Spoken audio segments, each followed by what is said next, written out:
அஸ்ஸலாமு அலைக்கும். உலகமே சிதறி போனது போல இருந்த அந்த இரவு, உலகத்தை படைத்தவன் ஒரே துவாவால் எல்லாவற்றையும் ஏற்று. சரியா ஒரு வருடத்திற்கு முன் எனது சூப்பர் மார்க்கெட்டில் மின்கசிவு தீப்பற்றி கடையில் இருந்த பொருட்களின் 3/4 பங்கு எரிந்து நாசமாகிவிட்டது. இந்த சம்பவம் அரஃபா நாளுக்கு 2 நாட்களுக்கு முன்பாக நடந்தது. என்னுடைய நிலையை நீங்கள் நினைத்து பாருங்கள்.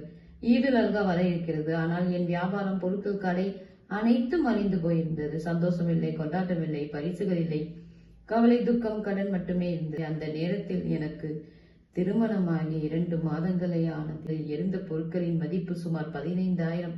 நான் என்ன செய்வது என்று குழம்பினேன். எப்படி இதை சரி செய்வது? மனைவியின் நகையை விற்க சொல்லவா?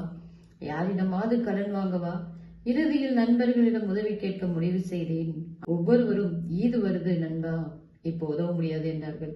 2 நாட்கள் நான் மன அழுத்தத்திலும் கவலையிலும் இருந்தேன். முடிவில் நண்பர்கள் மற்றும் தெரிந்தவர்களிடமிருந்து ரூபாய் 800 மட்டுமே கிடைத்தது. அன்று இரவு வீட்டிற்கு திரும்பும் போது அண்டை வீட்டுக்கார், நண்பா, நாளை நோன்பு வைக்க மறந்திடாதே என்றார். நான் மனதில் இந்த நிலையில் நான் நோன்பா என்று நினைத்தேன். என் மனைவி என்னை உற்சாகப்படுத்த வெளியே நடக்க அழைத்தாள். என் மனம் முழுவதும் கவலையிலே இருந்தது. வீட்டிற்கு வந்த பின் அவள் சகர் சாப்பாடு தயார் பண்ணலாம், விடியல் நேரம் நெருங்குது என்றாள். நான் கோபமாக, நாளை அரஃபா நாள் என்று கூட மறந்துட்டேன், நம் நிலைமை தெரியாதா என்றேன். அவள் அமைதியாக, இது அல்லாஹ்வின் நாட்டம், அவன் நம்மை கைவிட மாட்டான், ஆனால் நாம் நோன்பு வைக்க வேண்டும் என்றாள். அவள் வற்புறுத்தியதால் நோன்பு வைக்க நியத் செய்தோம். மாலை நேரத்தில் அவள், உங்கள் இறைவனிடம் துவா செய்யுங்கள் என்றாள். நான் எதற்காக துவா செய்ய என்றேன். அவள், உங்களுக்கு என்ன வேண்டும் என்றாலும் கேளுங்கள் என்றாள். நான் 15,000 வானத்திலிருந்து விழணும் கேட்கவா என்றேன். அவள், வானத்தை படைத்தவை எல்லாவற்றையும் செய்ய வல்லவன் என்றாள். அவள் தொழுகையிலும் துவாவிலும் மூழ்கினாள். நானும் துவா செய்தேன். என் மனதில் இருந்தது அந்த 15,000 மட்டுமே. மகரிப் தொழுகைக்கு பிறகு ஒரு மணி நேரத்தில் நண்பர் ஒருவர் அழைத்து, கஃபேவுக்கு வா, முக்கியமான விஷயம் பேசணும் என்றார்.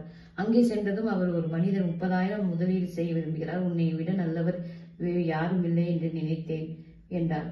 அந்த மனிதர் வந்தால், அவர், என்னிடம் 30,000 இருக்கிறது, அதை வியாபாரத்தில் முதலீடு செய்ய வேண்டும் என்றார்.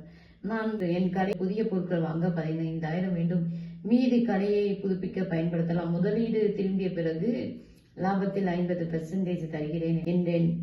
அவர் ஒப்புக்கொண்டார். ஈதுக்கு பிறகு கடையை மீண்டும் திறந்தேன். மகிழ்ச்சிக்கு அளவே இல்லை. இதற்கிடையில் என் அம்மாவுக்கு புற்றுநோய் இருக்கலாம் என்று மருத்துவர் கூறியிருந்தார்கள்.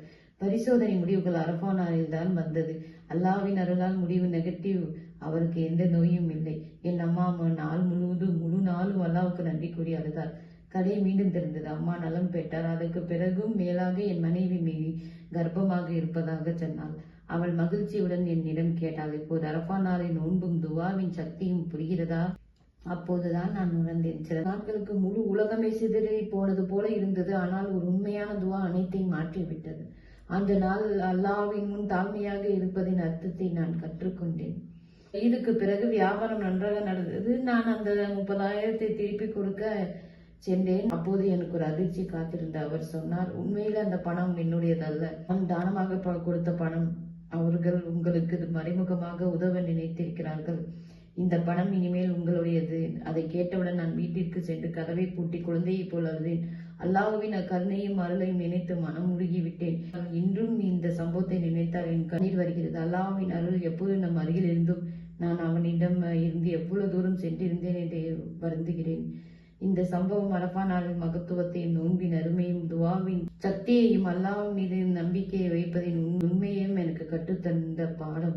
சில நேரங்களில் அல்லாஹ் கொடுக்காமல் இருப்பதிலே நன்மை இருக்கும், சில நேரங்களில் கொடுப்பதிலே சோதனை இருக்கும். அதுவே அவனின் ஞானம். அஸ்ஸலாமு அலைக்கும் வரஹ்மத்துல்லாஹி வபரகாத்துஹு.